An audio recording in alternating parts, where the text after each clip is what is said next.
Last week in the UK, there was an interesting case they reported about a lady who has been jailed for 15 months for making a Facebook post which was bordering on abhorrent and along the lines of race hatred and so on and so forth. The lady is Julie Sweeney, 53, no previous convictions. She has been jailed for comments about blowing the mosque up on a Facebook post after the Southport riots.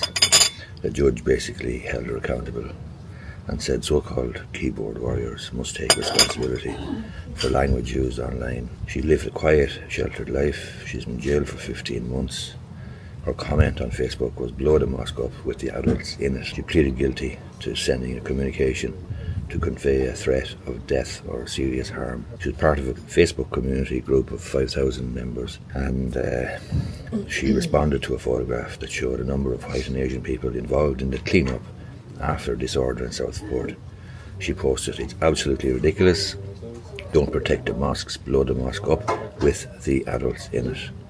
Sentencing, the judge said, in the circumstances such as these, even people like you need to go to prison. He jailed her for 15 months. He said, "You should have been looking at the news and media with horror, like every right-minded person. Instead, you chose to take part in stirring up hatred. You had a big audience. You threatened the mosque. It truly was a terrible threat." The judge said that so-called keyboard warriors, like Sweeney, have to learn to take responsibility for their language, particularly in the context of the disorder that was going on around the country.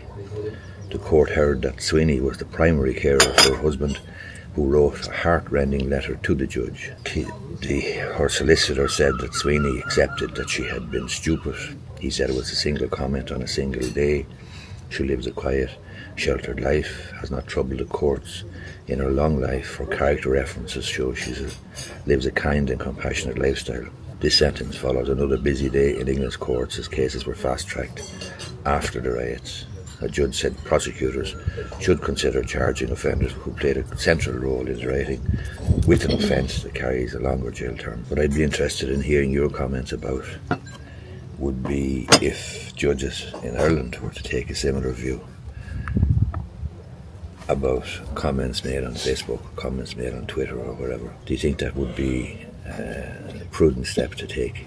Do you think we would have individuals in Ireland with similar penchant for making threats and making abhorrent, odious comments on the likes of Twitter and Facebook? Certainly, if you look through the comments on my YouTube channel, for example, or on TikTok or anywhere else, you're going to find comments of a similar nature. What would your view be about these comments being dealt with in a similar way to this lady in Cheshire getting 15 months for this comment? I'd be interested to hear your views in the comment section down below. If you liked the video, hit the thumbs up button. Thanks a lot. This, incidentally, is Ardmore in County Waterford. Very pleasant spot indeed. It's Ardmore Beach over there. And behind us then you have the bay